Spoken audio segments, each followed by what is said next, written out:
How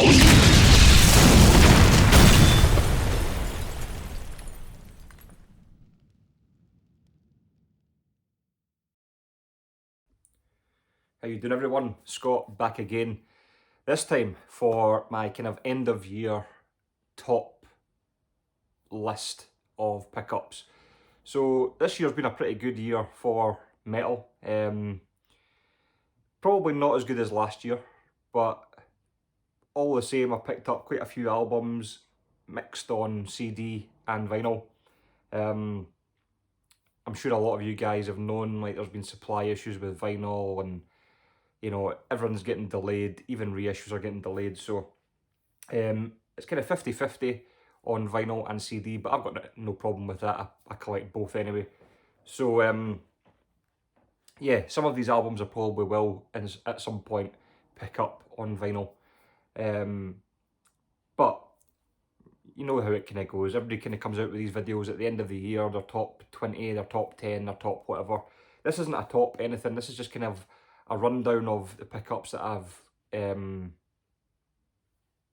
purchased over the last year and kind of what I think of them. I'll probably give you a couple of favourites at the end, but apart from that, I'm just kind of going to go through them, tell you what I think of them. A lot of these are kind of new to me, I've kind of got in the last week, but I'm confident enough to talk about them. Obviously getting stuff over Christmas and all that.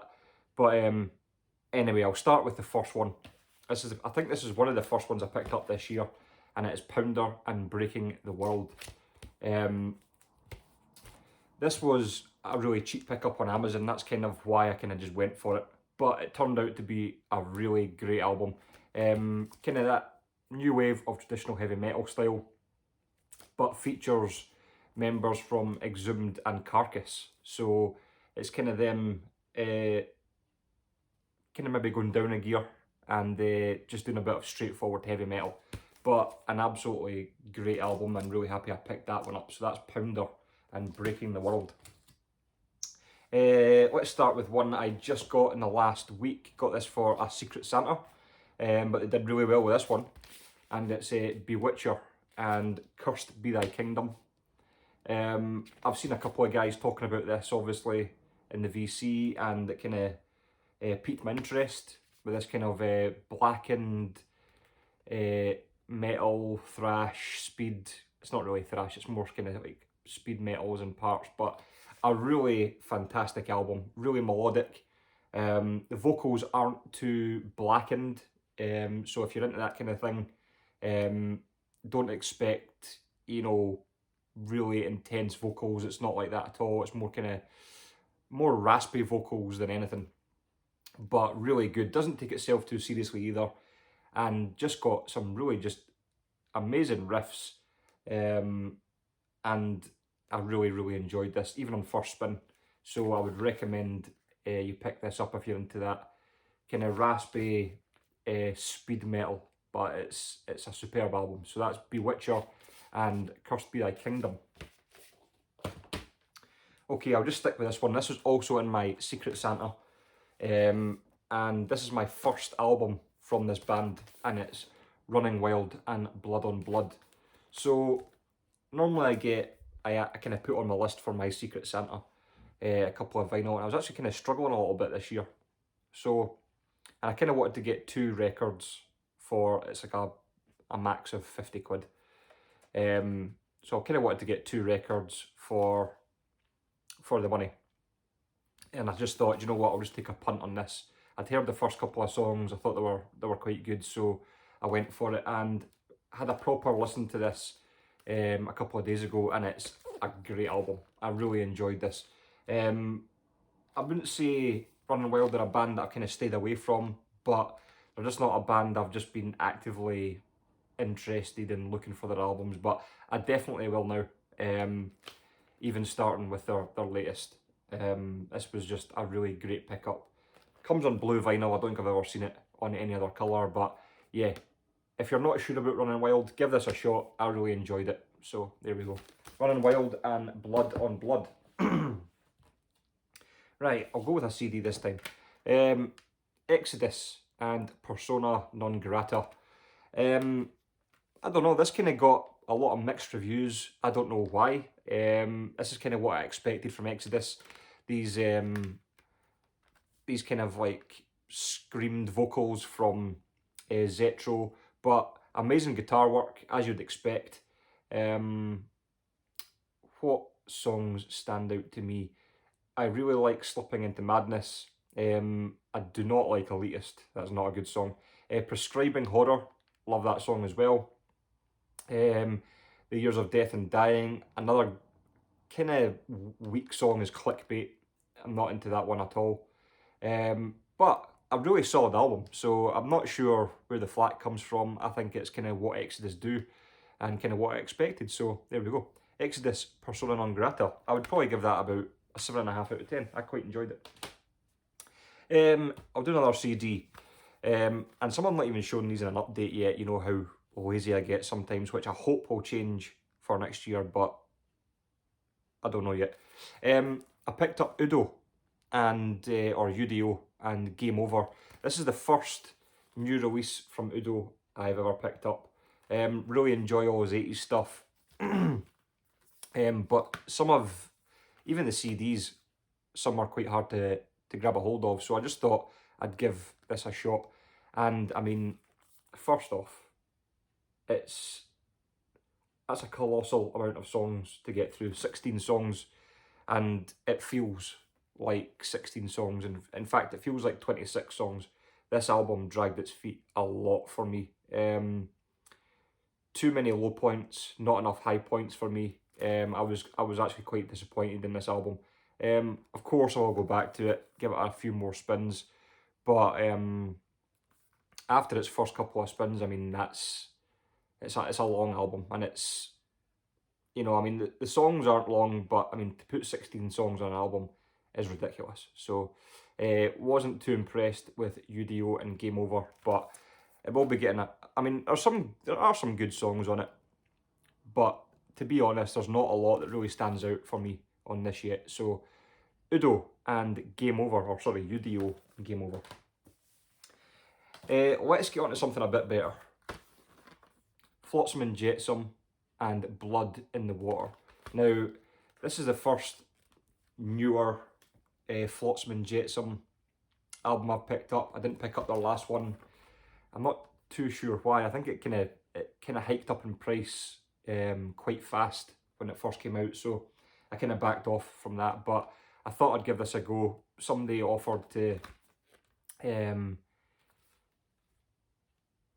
somebody obviously said, look, what do you want for your Christmas? And I said, you know what about this? So I went for this. I hadn't heard any of the tracks off it yet. I just gave it a first spin all the way through on this, and it's fantastic. I really enjoyed this. There's a lot going on. It's got a lot of depth to it. And I just think if you're into thrash, heavy metal, this is right up your street. I mean, it's not even, I wouldn't say a straightforward thrash album. It's got a lot of kind of peaks and valleys in it. There's a lot going on. There's a lot to kind of keep you interested. Some absolutely great choruses. Eric AK sounds fantastic. The music sounds great. It's produced really well. Yeah, if you've not heard this yet, give this a shot. Highly recommend. Flotsam and Jetsam, Blood in the Water. Awesome stuff. Really enjoyed that. One I didn't quite enjoy. Spacechaser and Give Us Life. Now, I kind of picked this, I kind of picked this up on the off chance. It was a good price. Released on Metal Blade. This kind of sci-fi metal kind of stuff. Absolutely amazing artwork on the front. But when it came to the music, I just kind of thought, again, this one dragged its feet. Not really much to keep you gripped. It's one that I phased out a lot while I was just listening to. Not enough catchy hooks. There's not enough like unique melodies to keep you gripped with the music. It's just, I kind of just switched off listening to this. I mean, I've listened to this twice. It was a little better the second time, but again, I don't think it'll be one that I go to a lot. So Spacechaser and Give Us Life, a little bit of a disappointment. But it was bought on the off chance. So let's go CD. Seven Sisters new album. Shadow of a Fallen Star Part 1. Absolutely fantastic album. This would probably come in my top, I don't know, 5 or 10 if I was doing a kind of official list. But Seven Sisters is a band it's taken me a long time to get into, even this kind of genre of, or subgenre of metal. This kind of new wave of traditional heavy metal. I kind of over the last year have kind of opened up to all these new bands and just really started to enjoy that kind of subgenre. I kind of always had it in my head that it was quite samey, band to band, song to song, album to album, but that's not the case. I've kind of opened up my mind a little bit, and this is just absolutely fantastic. If you do anything, check out the song Horizon's Eye. Absolutely amazing. But I don't know, really unique. It's weird, in a subgenre I thought was quite samey. This is a band that I think are really unique in that subgenre. So Seven Sisters, Shadow of a Fallen Star Part 1. Can't wait for Part 2. That was awesome. Let's go into some vinyl. KK's Priest. This was an album I stayed away from. I did not want to hear it. I just thought it was going to be cheesy. Some of it is a bit cheesy, but it's a ripping album. I love this. Pretty much start to finish. Obviously, KK Downing of Judas Priest, Ripper Owens, formerly of Judas Priest as well. But some absolutely tremendous tracks on this. A lot of guys kind of started making videos on this, and I thought, you know what, I'm going to give this a shot, and I loved it. I think it's honestly one of the best albums of the year. If you just want a straightforward, you know, there's no thinking involved, just stick it on, turn the music up and enjoy it. This is the album for you. I mean, try out Hellfire Thunderbolt, Sermon of the Sinner, Wild and Free, Hail for the Priest. Just absolutely some just superb songs on this. And as you can expect, it sounds very priesty. So KK Priest, Sermons of the Sinner. Highly recommend that one. We'll move on to another vinyl, and this is one of my favourites of the year. Artillery and X, or 10, however they want to have it said. But again, this came up on Amazon really cheap. I mean, I'm talking maybe 12, 13 quid. So I kind of jumped on it on the off chance. You know, if it wasn't that great, then I didn't spend a lot on it. But this was tremendous. I love this. You know, that kind of, it's got that kind of old school thrash element with modern production. You know, it's not thrashy all the way through. It does just dive into some just straightforward heavy metal tracks. I mean, Silver Cross, absolutely awesome. The Ghost of Me, awesome. Just some absolutely amazing tracks on this. And if you've not heard this, give it a go. It's very, very good. I mean, it's not 80s artillery by any means, but as solid albums go, I mean, this is fantastic. So that's Artillery and X10. Well, amazing. Loved it. That would definitely make my top 5. Let's move on again to a CD. Toledo Steel, released also along with Seven Sisters. Not as strong as the Seven Sisters album. Sorry, this is Heading for the Fire. But some absolutely tremendous tracks on it. One of my favourite tracks, Wicked Woman. Smoke and Mirrors has got a really Maiden feel to it as well. Definitely worth a pick up. This will be getting picked up on vinyl when it is available. So, yeah, another solid release from this year. Toledo Steel, Heading for the Fire. Okay, let's go on to some controversialness. Iron Maiden and Senjutsu. well, what can I say really about this album that's not been said before? Well, saying that, I did enjoy it when I first heard it, but now it's really grown on me. A lot of people will say it's a grower, and I completely agree with that. It is a grower, but when you do get into this album, it really does kind of unlock a lot of things about Maiden that you haven't had before. I mean, long intros, long outros, you know, acoustic intros everywhere. But when you get into the meat of some of these songs are absolutely fantastic. I mean, I don't have the song list in front of me. Bad design choice. But Hell on Earth is a great song. Days of Future Past is a great song. Love Stratego or Stratego. That's also one that's really grown on me. I'm still not a massive fan of Writing on the Wall. Death of the Celts is a terrible song. Too long, and just, it's too long of something that is not very good. I mean, that's basically what it comes down to. It's not a great song and it lasts over 10 minutes. Senjutsu is a great song as well. First disc definitely outshines second, but do you know what? It's a solid album. It is. It's. I mean, when you take into account some of the albums that Maiden have released, this is, I would say, mid-table. It's better than Book of Souls. It's far better than Final Frontier. It's better than Fear of the Dark. I would say it's probably on par with No Prayer for the Dying, which is one of my, like, I quite like No Prayer for the Dying, so I think No Prayer would come in mid-table for me. So yeah, I think it's quite a solid album. I would probably put it at an 8 out of 10 now. When I first heard it, it was probably a 7. It's probably gone up to an 8. So there we go. Iron Maiden Senjutsu. I like it. Some of it is, you know, boring, but some of it's really good. Let's go with another CD. Another disappointment. Burning Witches and The Witch of the North. I've not really still got into this album. It's definitely the weakest out of the first 4. This is their 4th release.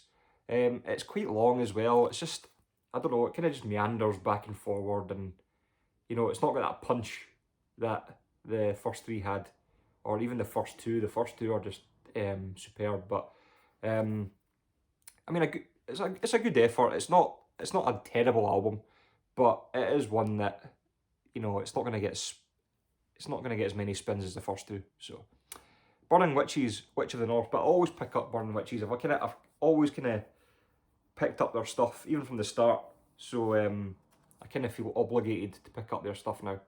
But yeah, I mean, it's worth checking out, but definitely not my favourite from them. So Burning Witches, Witch of the North.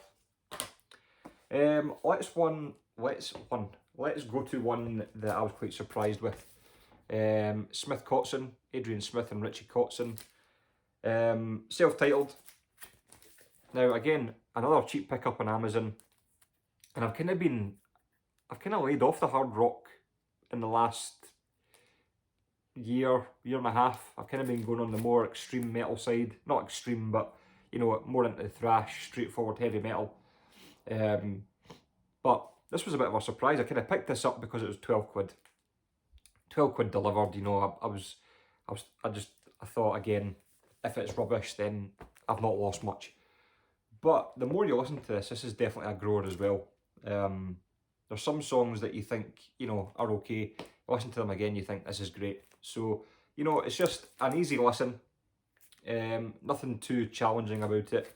Just these two basically having a jam and coming up with some great tracks. So Smith Cotson, it's not up there with my favourite albums of the year, but it's well worth having in the collection. I really enjoyed it. So there we go.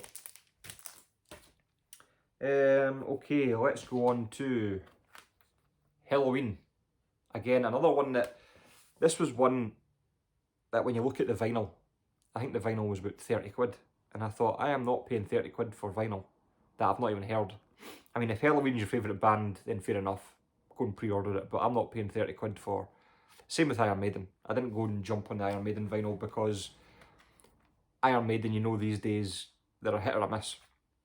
So that's why I went for the CD, and it was the same for Halloween. But saying that, looking back on these albums now, I probably would pick them up on vinyl. But another great release from this year, Halloween, self-titled. This is Andy Derris, obviously, and the return of Kiske and Hansen, and it worked. They did a really good job on this. I like how they didn't overpower Andy Derris. Obviously, Andy Derris is a massive part of Halloween now. He is the kind of the front man, and they didn't come in and try and, you know, push him out, push him to the side and try and kind of take over again. Andy Derris was given his dues and his respect, and he did a lot of the vocals on this. Some absolutely tremendous tracks on this. I have to point out Skyfall is one of my favourite tracks of the year. I would say it's just an absolutely tremendous track. And they've done a really good job. So another solid album, definitely like an 8 out of 10. I was really, really impressed with this. So Halloween, self-titled. Okay, let's go on our CD. Todd La Torre, frontman with Queensryche, finally came out with his own solo album, and man, this was an absolute stormer of an album. As soon as I heard this, I thought people need to hear this. This is absolutely awesome. A lot of mix of, you know, straightforward heavy metal. There's thrash elements in there. You know, he even throws in those kind of raspy vocals, although he does have this kind of vocal delivery like Jeff Tate, formerly of Queensryche. He has some Halford moments in there, he has some Dickinson moments in there. You know, he just puts on a great performance, and some of the songs on this are absolute screamers. Standouts for me, Rejoice in the Suffering, which is the name of the album. Darkened Majesty, awesome. Vanguards of the Dawn Wall, I think that's one that a lot of people would mention. It's definitely a standout track on this album. So Todd La Torre, that's like a 9 out of 10. It was an absolutely superb album. So yeah, definitely worth a pick up with that one. And last vinyl, Evil and Hell Unleashed. Now, I'm going to be honest, I don't know this one, you know, front to back yet. Only picked this up in the last couple of days because it dropped to like 15 quid on Amazon. So thought I would just kind of jump on it. I've heard good reports from other people in the VC, so, you know, just kind of thought I'd pick it up and grab it. Some really good stuff. I've listened to the first side. I've not listened to the full thing, but I mean the music's, it's brutal, it's heavy, it's kind of crushing guitars. It's, you know, just thrash produced well. And the vocals are like really, I would say kind of quite claustrophobic actually, but really great stuff. The music's absolutely fantastic. So there we go. That is Evil and Hell Unleashed. Still kind of juggling this one, but what I've heard so far, pretty good. And the last pickup, but probably my first pickup of the year, Accept and Too Mean to Die. You know, a really great album from the get-go. Zombie Apocalypse is a great song. Too Mean to Die, I mean, I've said before, Overnight Sensation, I hate that song. No One's Master is fantastic.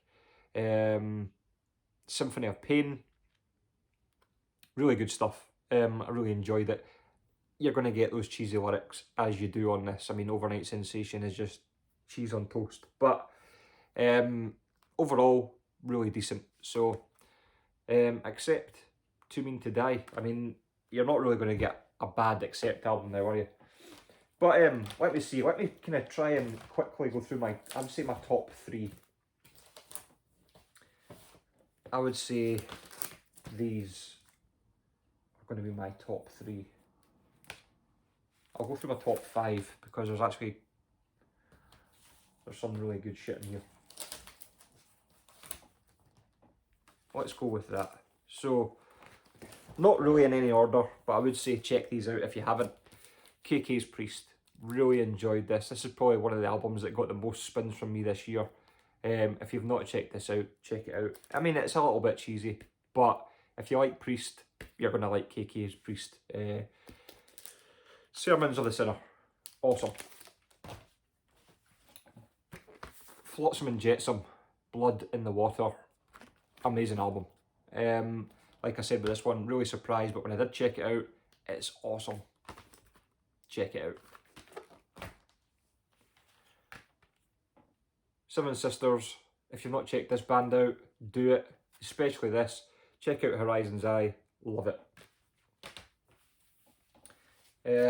Bewitcher, this is, I know I've only just got this, but this really is one of those albums that it's probably going to get a lot of spins from me. Really enjoyed it. Just fast, speed, harsh vocals, love it. And Artillery X10 or whatever. This is probably, I've probably played this album the most. Out of all the new releases this year, Artillery kind of comes in the top spot with most spins. So if you've not heard this, give it a go. I'm not saying it's for everyone, but this kind of hit the spot for me for 2021. So there we go. That is kind of my rundown of albums for 2021. Hope you enjoyed that. I will be back hopefully with a metal tag. Obviously, these tags come out every year. I did the 2021 version, and I'll probably do a 2022 version as well. So 20 questions for you guys to answer in the new year. It'll probably be released on the 1st, and I look forward to hearing your comments about my pickups from 2021, and I'll see you very, very soon. Cheers.